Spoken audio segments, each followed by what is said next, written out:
Welcome to DRS online classes. तो आप लोग मेरे चैनल पे पहली बार आए हैं तो कृपया करके सब्सक्राइब कीजिए, लाइक कीजिए और अपने दोस्तों के पास शेयर कीजिए। अगर आप लोग इस वीडियो को देख लेते हैं तो आपसे बोर्ड एग्ज़ाम में 10 क्वेश्चन हूबहू मिलेंगे। तो आइए शुरू करते हैं। पहला क्वेश्चन है, भारत माता कविता में भारत का कैसा चित्र प्रस्तुत किया गया है ना। तो भारत का जो चित्र प्रस्तुत किया गया भारत माता में यथातथ्य, ठीक है, यथातथ्य चित्र प्रस्तुत किया गया है।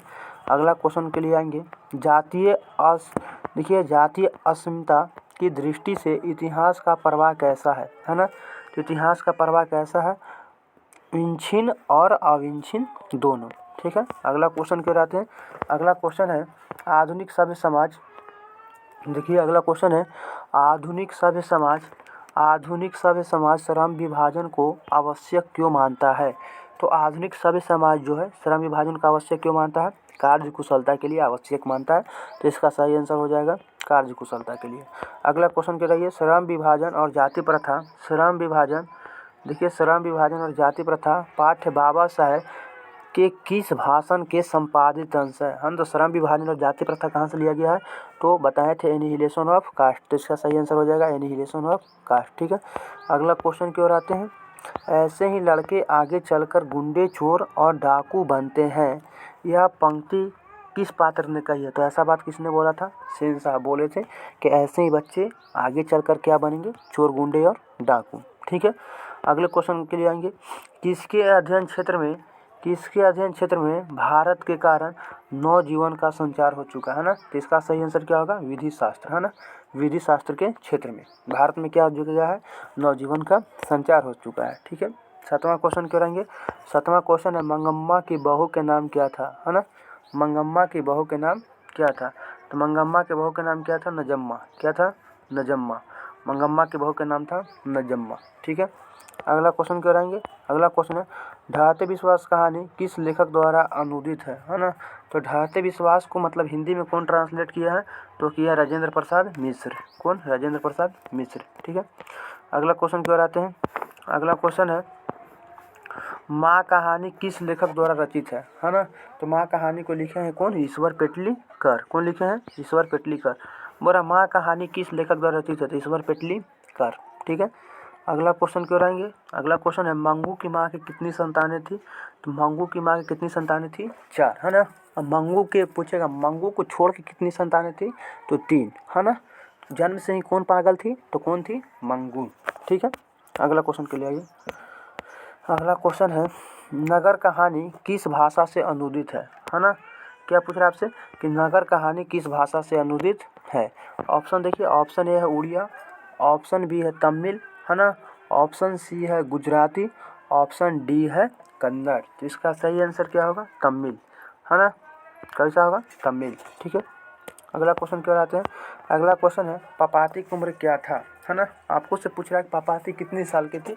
तो आप लोग पढ़े होंगे पापाती कितनी वर्ष की थी, 12 वर्ष की, है ना। पापाती के क्या हो गया था, पहला दिन बुखार था, है ना। अगला दिन क्या था, मेनिंजाइटिस बुखार था, है ना। कहाँ गई थी, मदुरै, ठीक है। अभी सब बताएंगे, आप लोग बने रहिए। धरती कब तक घूमेगी कहानी किस लेखक द्वारा अनुदित है, यानी धरती कब तक घूमेगी, इसके लिखे हैं कौन, तो इसको लेखक का नाम है सांवर दहिया जी। किसका है, सांवर दहिया जी का, ठीक है। अगला क्वेश्चन क्यों रह जाएंगे, अगला क्वेश्चन है श्रम विभाजन और जाति प्रथा के लेखक कौन है। तो श्रम विभाजन और जाति प्रथा का जो लेखक है वह डॉक्टर भीमराव अंबेडकर, है ना। डॉक्टर भीमराव अंबेडकर का जन्म कब हुआ था, आप लोग कमेंट बॉक्स में जरूर बताइएगा, ठीक है। आइए आ जाइए, एक वृक्ष की हत्या, है ना, कविता किस काव्य संग्रह से संकलित है। तो एक वृक्ष की हत्या जो है, जो ली गई है, वो ली गई है ग्राम्या से। इसका सही आंसर हो जाएगा ग्राम्या। अगला क्वेश्चन है ये गरीब बस्तियों में क्या हुआ था। तो गरीब बस्तियों में हुआ था धमाके से देवी जागरण, है ना। गरीब बस्तियों में क्या हुआ था, धमाके से देवी जागरण। अगला ये अगला क्वेश्चन है षष्ठी की विकास थमा, है ना। देखिए षष्ठी का विकास थमा का प्रथमाक्षर क्या है ना। क्या है, इस पर क्या होता है, बच्चे की आंख से क्या निकल जाते हैं, आंसू निकल जाते हैं, है ना। आपको क्लासरूम में बहुत अच्छे से समझाया गया था इसको, ठीक है। अगला क्वेश्चन क्या रहिएगा, अगला क्वेश्चन है आपको लौट कर आऊँगा फिर कविता किस कवि द्वारा भावांतरित की गई है? तो भावांतरित की गई है प्रयाग शुक्ल के द्वारा, लेकिन लौटकर आऊँगा फिर कविता को लिखे हैं कौन? जीवानंद दास। जीवनानंद दास। अगर आपको लेखक का नाम पूछेगा तो अब आप लगाइएगा जीवनानंद दास, है ना, लेकिन भावांतरित बोलेगा तब मारिएगा प्रयाग शुक्ल। ठीक है, तो आइए अगला क्वेश्चन क्यों रहिए। अगला क्वेश्चन है आपका, मेरे बिना तुम प्रभु किस भाषा में अनुदित है, यानी किस भाषा में है? तो यह है जर्मन में। किसमें है? जर्मन में। मेरे बिना तुम प्रभु के लेखक कौन है? रेनर मारिया रिल्के, है ना। आप लोग बताइएगा कि रेनर मारिया रिल्के का जन्म कहाँ हुआ था। ठीक है, आप लोग अवश्य बताइएगा। अगला क्वेश्चन क्यों आते हैं। अगला क्वेश्चन है, दही वाली मंगम्मा कहानी किस लेखक द्वारा रचित है ना। दही वाली मंगम्मा को कौन लिखे हैं? तो लिखे हैं श्रीनिवास। कौन लिखे हैं? श्रीनिवास। ठीक है, अगला क्वेश्चन क्यों आइएगा, भारतीय संविधान के निर्माण में महत्वपूर्ण भूमिका किनकी है? तो आपको पता है कि भारतीय संविधान के निर्माण में महत्वपूर्ण भूमिका वो है भीमराव अम्बेडकर का, है ना। भीमराव अम्बेडकर का जन्म हुआ था कब? 14 अप्रैल 1891 ईस्वी को। कहाँ हुआ था? महू, मध्य प्रदेश, है ना। डॉक्टर भीमराव अम्बेडकर का किस परिवार में जन्म हुआ था? आप लोग कॉमेंट करके बताइएगा। अगला क्वेश्चन, सभ्य समाज की आवश्यकता क्या है? तो सभ्य समाज की क्या आवश्यकता था? श्रम विभाजन, है ना। सभ्य समाज की आवश्यकता क्या है? श्रम विभाजन। ठीक है, अगला क्वेश्चन कहलाते हैं। अगला क्वेश्चन आपका, बीस की दात कहानी का रचयिता कौन है? यानी कि बीस की दात कहानी को कौन लिखे हैं? तो नलिन बिलोचन शर्मा जी, है ना। कौन लिखे थे? नलिन बिलोचन शर्मा जी। अगला क्वेश्चन कहलाते हैं, खोखा का दूसरा नाम क्या था? तो खोखा का दूसरा नाम था क्या? कासू। क्या था? कासू। क्या था? कासू। खोखा का दूसरा नाम क्या है? कासू है। तो इसका सही आंसर क्या हो जाएगा? सी। ठीक है, क्या होगा? कासू। खोखा का दूसरा नाम क्या था? कासू। अगला क्वेश्चन पूछा, मदन किसका पुत्र था? तो आपको बताया था कि मदन जो पुत्र था गिरधर का पुत्र था, है ना। मदन किसका पुत्र था? गिरधर का था। मदन कितने दांत तोड़ दिए थे? 2। किसके दांत तोड़ दिए थे? खोखा के। क्यों क्यों तोड़े थे? क्योंकि लट्टू के खेल में तोड़े थे, है ना।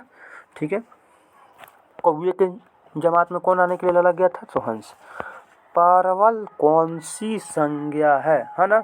तो परवल कौन संज्ञा हो जाएगा? जैसे बोल रहे हैं परवल, पूरा परवल का बोध हो जा रहा है ना, तो ये हो जाएगा जातिवाचक संज्ञा, है ना। जिससे पूरी जाति का, यानी कि जिससे एक से ज़्यादा का बोध होगा तो उसे बोलते हैं जातिवाचक संज्ञा, है ना। अगला क्वेश्चन है ये, क्रूरता। एक क्रूरता होगा, ठीक है। क्रूरता, क्रूरता कौन वाचक संज्ञा? तो क्रूरता जो है भाववाचक संज्ञा है, ठीक है। क्रूरता कौन वाचक संज्ञा है? भाववाचक संज्ञा, ठीक है। अगला क्वेश्चन क्यों रहिएगा। अगला क्वेश्चन है आपका से, तोषक कौन वाचक संज्ञा, है ना। जैसी बोल रहे तोषक, सारा तोषक का बोध हो जा रहा है, तो तोषक कौन वाचक संज्ञा है? जातिवाचक संज्ञा, ठीक है। अगला क्वेश्चन क्यों रहेंगे, झुंड कौन सी संज्ञा? झुंड जो होता है ये एक प्रकार कौन वाचक संज्ञा? समूहवाचक संज्ञा, है ना। आप लोग ये सब बच्चे चौथे पाँचवें क्लास में भी पढ़े होंगे। तो झुंड कौन सी संज्ञा है? समूहवाचक संज्ञा। ठीक है, गंगा कौन सी संज्ञा? गंगा, गंगा जो नदी के नाम है, लेकिन सभी नदी का नाम गंगा नहीं है, है ना। तो इसलिए यह हो जाएगा व्यक्तिवाचक संज्ञा। एक का बोध हो रहा है, जब एक का बोध होगा तो व्यक्तिवाचक संज्ञा, ठीक है। अगला, जमशेदपुर कौन सी संज्ञा है? जमशेदपुर जो है स्थान का नाम है, तो स्थान जो है सब जगह का नाम जमशेदपुर नहीं है, इसलिए जमशेदपुर क्या हो जाएगा? व्यक्तिवाचक संज्ञा, ठीक है। अगला क्वेश्चन क्या रहेगा, यथासंभव में कौन समास है ना। जब उपसर्ग लगा हुआ रहेगा तो हो जाता है अवयवी भाव समास, है ना। अवयवी भाव समास को आप कैसे पहचानिएगा? देखिए बता रहे हैं, अवयवी भाव समास को आप कैसे पहचानिएगा। देखिए, अवयवी भाव समास को कैसे पहचानिएगा, जिसके पहले या तो भर लगा रहेगा, क्या लगा रहेगा? भर लगा रहे, है ना, यथा लगा रहे, ठीक है। भर लगा रहे, यथा लगा रहे, चाहे दोनों एक समान रहे, है ना। दोनों क्या रहे? एक समान। दोनों रहे एक समान। दोनों क्या रहे? एक समान, ठीक है। या प्रति लगा रहे, या क्या लगा रहे? प्रति लगा रहे, या क्या लगा रहे? अनु लगा रहे, ठीक है। प्रति लगा रहे, अनु लगा रहे, यानी कि उपसर्ग लगा हुआ रहता है तो होता है अवयवी भाव समास। इसका सही आंसर हो जाएगा अवयवी भाव समास, ठीक है। अगला क्वेश्चन के लिए आएंगे। अगला क्वेश्चन आपको से है कि पराधीन में कौन समास है ना। तो पराधीन, पड़ा है जो अधीन, यानी कि विभक्ति चिन्ह गायब रहेगा तो तत्पुरुष, तो इसका सही आंसर हो जाएगा तत्पुरुष समास, ठीक है। अगला क्वेश्चन कराते हैं। अगला क्वेश्चन है, पतझड़ कौन समास है ना। पत्ता को झाड़ने वाला को बोलते हैं क्या? पतझड़, ठीक है। तो पतझड़ पूछ रहा है कि कौन समास है, तो पतझड़ कौन समास होगा? तो पतझड़ होगा तत्पुरुष समास। कौन समास होगा? तत्पुरुष समास, ठीक है। अगला क्वेश्चन क्यों रहते हैं। अगला क्वेश्चन है 35, चरित्र चित्रण निम्नलिखित में से कौन समास है ना। तो चरित्र चित्रण क्या हो जाएगा? तत्पुरुष। क्या होंगे? तत्पुरुष। क्या होंगे? तत्पुरुष समास, ठीक है। अगला क्वेश्चन क्यों रहेंगे,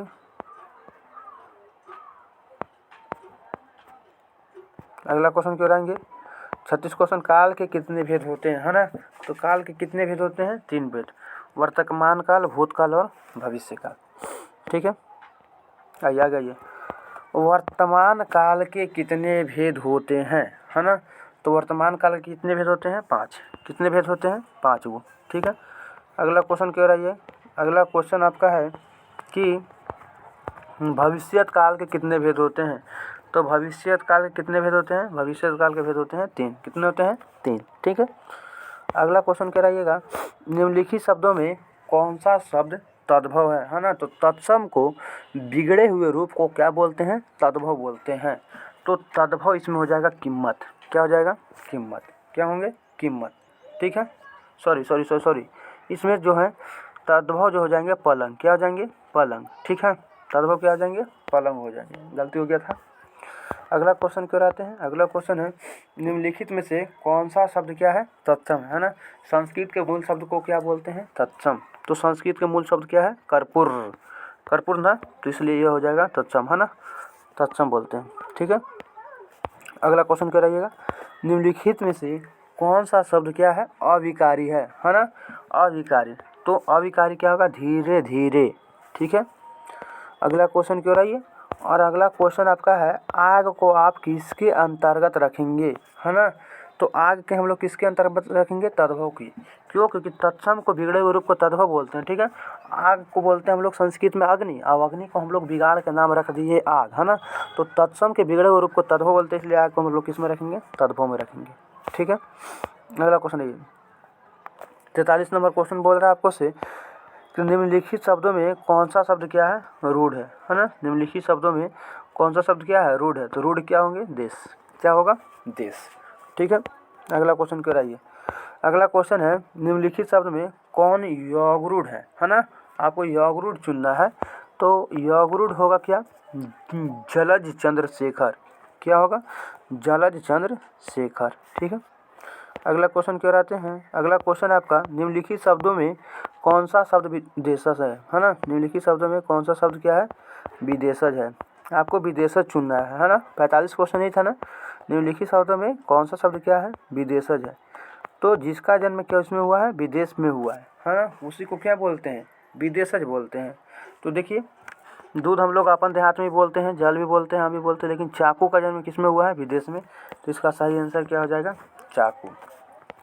ठीक है, 46 नंबर क्वेश्चन क्यों रहते हैं, 46 नंबर क्वेश्चन है निम्नलिखित में यौगिक शब्द कौन सा है ना। आपको से कौन शब्द पूछा है, यौगिक शब्द।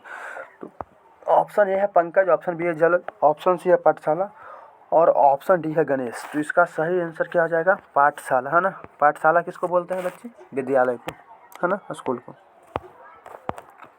बच्चों से खेला जाएगा, है ना, यह किस वाच्य का क्या है, उदाहरण है। तो यह उदाहरण जो है कर्मवाची का उदाहरण है। ठीक है, अगला क्वेश्चन क्यों रहते हैं, अनादि में कौन समास है ना। किसमें, आपको से पूछ रहा है अनादि में कौन समास है। तो इसमें कौन समास है, नन समास, नन तत्पुरुष। ठीक है, अगला क्वेश्चन क्या रही है, मनोरथ का सही संधि विच्छेद बताना है आपको, है ना। तो मनोरथ का सही संधि विच्छेद क्या हो जाएगा, मन जोड़ रथ। देखिए, मनोरथ का सही संधि विच्छेद हो जाएगा मन जोड़ रथ, है ना, मन जोड़ रथ, यानी ऑप्शन सी। ठीक है, ऑप्शन क्या होगा, सी होगा। ठीक है, 50 क्वेश्चन क्यों आते हैं, 50 नंबर क्वेश्चन है नाविक में किन किन वर्णों की संधि हुई, नाविक, नाविक, नौ जोड़ ई, किसका संधि विच्छेद होगा, तो अ जोड़ ई, है ना, अ जोड़ ई। तो 50 की क्या हो जाएगा, ये। 51 क्वेश्चन क्या रहिएगा, शुद्ध वाक्य है ना। आपको शुद्ध वाक्य चुनना है ना। आपको कौन वाक्य चुनना है, शुद्ध।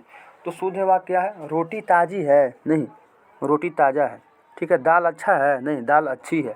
हवा बहता है, नहीं, हवा बहती है। आज की ताज़ी खबर, हाँ, यह सही है। ठीक है, अगला क्वेश्चन की लाइए, जन्म से ही पागल है। तो जन्म से पागल कौन था, मंगू। कौन थी, मंगू थी। ठीक है, अगला क्वेश्चन है भारत में बेरोजगारी का मुख्य कारण क्या है। तो भारत में बेरोजगारी का मुख्य कारण है जाति प्रथा। ठीक है, ये सब तो आपको बहुत सिंपल लग रहे होंगे। तो भारत में बेरोजगारी के मुख्य कारण क्या है, जाति प्रथा। ठीक है, अगला क्वेश्चन के लिए आइए, सब पुराने अच्छे नहीं होते, है ना, सब नए खराब नहीं होते। यह किसने बोला था, तो यह बोले थे कालिदास। कौन बोले थे? कालिदास, है ना। तो इसका सही आंसर हो जाएगा कालिदास, है ना। कालिदास बोला कि सब पुराने अच्छे नहीं होते और सब नए खराब नहीं होते। अगला क्वेश्चन के लिए आइएगा, निम्नलिखित में से विशेषण का कौन भेद नहीं है? तो विशेषण का कौन भेद नहीं है? देखिए विशेषण का जो है गुणवाचक भी भेद होता है, परिमाणवाचक भी होता है, संख्यावाचक होता है, पराविशेषण नहीं होता है ना।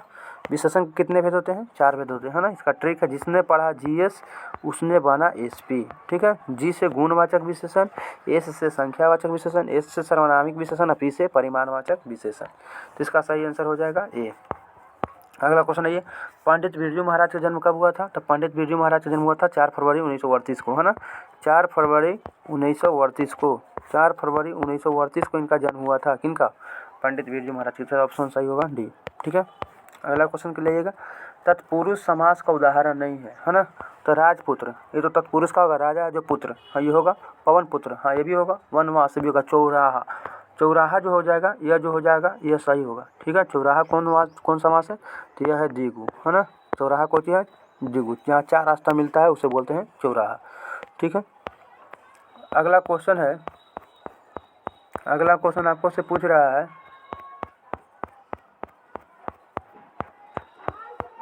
अगला क्वेश्चन क्यों रहिएगा, और अगला क्वेश्चन आपको से पूछ रहा है,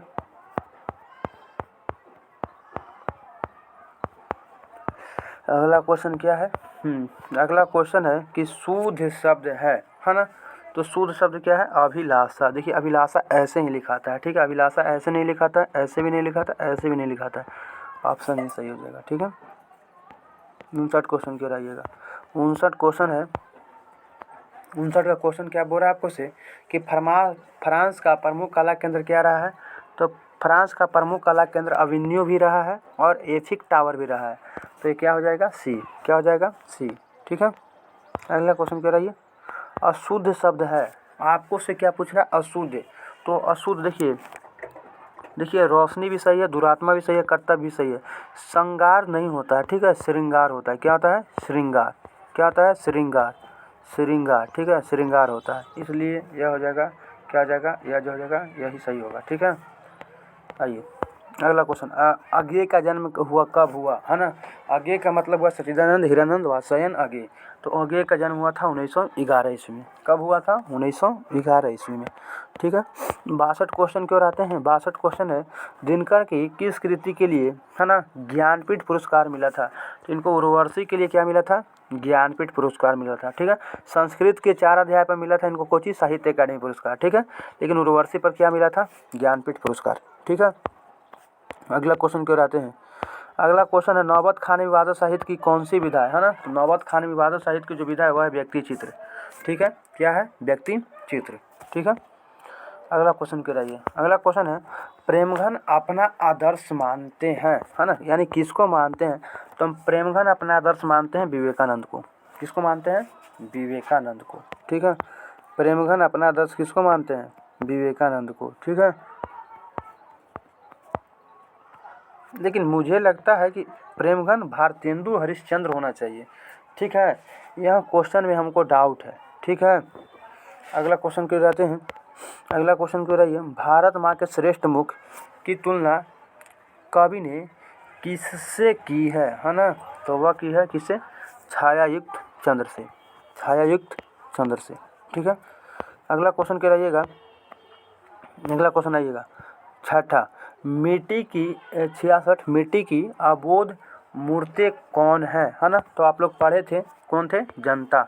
आप लोग रामधारी सिंह दिनकर वाला पढ़े होंगे, उसमें बताए थे रामधारी सिंह दिनकर ऐसा बोले थे, है ना। इनका जन्म कहाँ पे हुआ था? सिमरिया बेगूसराय, है ना। अगला क्वेश्चन क्या रहिए, हिरोशिमा कविता किसका चित्रण करती है ना। आपको से पूछ रहा है कि हिरोशिमा जो कविता किसकी चित्रण करती है? तो यह जो है चित्रण करती है आधुनिक सभ्यता की दुर्दाता मानवीय विभीषिका का, ठीक है। अगला क्वेश्चन क्या रहेंगे, बिस्मिल्लाह खान के साथ किस मुस्लिम पर्व का नाम जुड़ा हुआ है? तो वह जुड़ा हुआ बिस्मिल्लाह खान के साथ किस मुस्लिम पर्व का नाम जुड़ा है? मुहर्रम। किसका? मुहर्रम का, है ना। किसके साथ? बिस्मिल्लाह खान के साथ। महात्मा गांधी के अनुसार उदात्त एवं बढ़िया शिक्षा क्या है ना।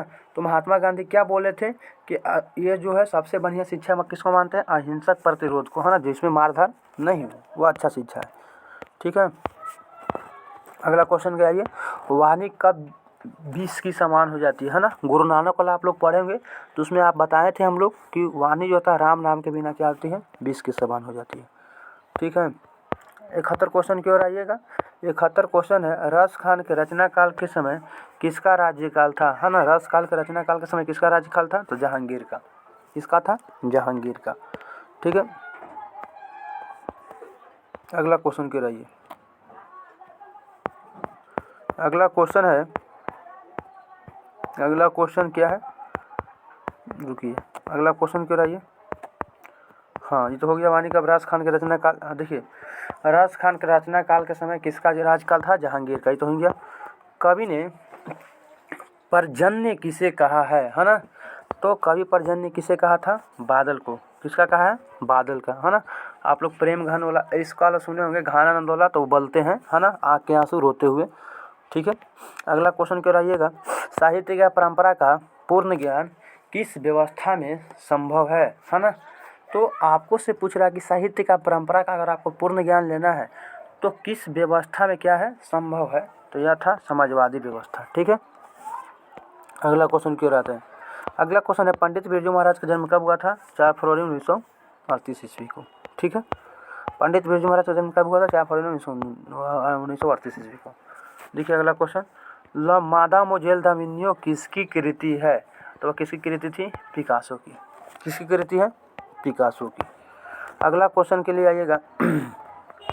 अगला क्वेश्चन आपको से पूछ रहा है कि ला शतरुंज का धार्मिक उपयोग कब से कब तक होता रहा है ना। तो यह होते रहा 14वीं सदी से फ्रेंच क्रांति तक। ठीक है, इसमें जितना भी वीडियो बता रहे हैं आपको, जितना भी क्वेश्चन बता रहे हैं, सारा के सारा क्वेश्चन को मैंने, है ना, अपनी कोचिंग सेंटर में बहुत अच्छे से आप लोग को पढ़ाया था, है ना। बहुत ज़्यादा भी रिवीजन ही कराया था, लेकिन अब एग्ज़ाम के समय है तो बहुत कम समय में मैं चाह रहा हूँ कि जल्दी जल्दी ख़त्म कर दूँ। ठीक है, अगला क्वेश्चन क्या रहते हैं, मछली कहानी में किस वर्ग का चित्रण किया गया है। तो मछली कहानी में किसका चित्रण किया गया था, निम्न मध्यमी वर्ग के। ठीक है, निम्न मध्य वर्गीय परिवार के। ठीक है, बहादुर लेखक के घर से अचानक क्यों चला गया था, है ना। दूसरी नौकरी मिल जाने के कारण, बिल्कुल नहीं। माँ की याद आने के कारण, बिल्कुल नहीं। यह चला गया था स्वयं के प्रति लेखक तथा उसके घर वाले के व्यवहार में आए परिवर्तन के कारण। ठीक है, अगला क्वेश्चन आपको से पूछ रहा है कि सहजात वृत्तियाँ किसे कहते हैं, है ना। तो सहजात वृत्तियाँ किसे कहते हैं, अनजान स्मृतियों को। ठीक है, अगला क्वेश्चन क्यों रहिए। अगला क्वेश्चन है कि नागरी लिपि, है ना, के आरंभिक लेख हमें कहाँ से मिले। तो नागरी लिपि के आरंभिक लेख हमको मिले दक्षिणी भारत से। कहाँ से मिले हैं, दक्षिणी भारत से। ठीक है, 81 क्वेश्चन क्यों रहिएगा, वेतमा दान पत्र किस समय का है। तो वेतमा दान पत्र 1020 ईस्वी का है। ठीक है, 82 क्वेश्चन है ये, पंडित बिरजू महाराज लखनऊ घराने से कितनी पीढ़ी थे, 7वीं पीढ़ी। ठीक है, कितनी पीढ़ी के थे, 7वीं पीढ़ी के, है ना। बिरजू महाराज का जन्म कहाँ पे हुआ था, लखनऊ में, है ना। कौन अस्पताल, जाफरीन अस्पताल। और इनकी बहन का जन्म हुआ था कहाँ पे, रामपुर में। ठीक है, बिरजू महाराज की शादी कब हुआ था, आप सबको बताए थे, बताइएगा कॉमेंट करके। सीता के बेटों ने सीता को कितने रुपये माहवारी खर्च देने के लिए निर्णय लिया, तो 50 रुपया। कितना देने के निर्णय लिया था, 50 रुपया। ठीक है, 84 क्वेश्चन कराइए, उत्तर भारत से नागरी लिपि के लेख, है ना, उत्तर भारत से नागरी लिपि के लेख कब से मिलने लगते हैं, है ना। तो कब से मिलने लगते हैं, 8वीं सदी से। ठीक है, अगला क्वेश्चन कराइए, 85 नंबर क्वेश्चन की ओर। 85 क्वेश्चन है, बहादुर को कितने रुपये चोरी का इल्जाम लगा था, तो कितने लगा था, 11 रुपये। ठीक है, कितने रुपये बहादुर पर चोरी का इल्जाम लगा, 11 रुपये। अगला क्वेश्चन है, बुढ़ापा में कौन सा प्रत्यय, बुढ़ापा, पा पा, तो क्या हो जाएगा, पा, क्या हो जाएगा, पा। ठीक है, अगला क्वेश्चन कराइए। अगला क्वेश्चन आपको से पूछ रहा है, निम्नलिखित शब्दों में कौन सा शब्द शुद्ध है ना। आपको कौन शब्द पुकारना है, शुद्ध। तो शुद्ध देखिए, शुद्ध जो है उच्छ्वास नहीं, उच्छ्वास नहीं होता, उच्छ्वास, सही है, उच्छ्वास। देखिए उच्छ्वास, है ना। ये देखिए, ये दोनों ऑप्शन जो है, ये दोनों ऑप्शन क्या है, सेम ही है। ठीक है, तो दोनों ऑप्शन होंगे। ठीक है, बाकी दोनों क्या है, गलत है। ठीक है, अगला क्वेश्चन कराइए, निम्नलिखित शब्दों में कौन सा शब्द क्या है, शुद्ध है। आपको शुद्ध चुनना है ना। चर्मोत्कर्ष नहीं, चर्मोत्कर्ष नहीं, चर्मोत्कर्ष नहीं, ये भी नहीं, चर्मोत्कर्ष ये भी नहीं। ठीक है, ये हो जाएंगे चरमोत्कर्ष, ठीक है ना। हालांकि इसमें भी ऑप्शन ए और सी क्या है, सही है। अगला क्वेश्चन क्यों रही है, अगला क्वेश्चन है निम्नलिखित वाक्यों में शुद्ध वाक्य चुनना। आपको इसमें भी क्या चुनना है, शुद्ध वाक्य, है ना।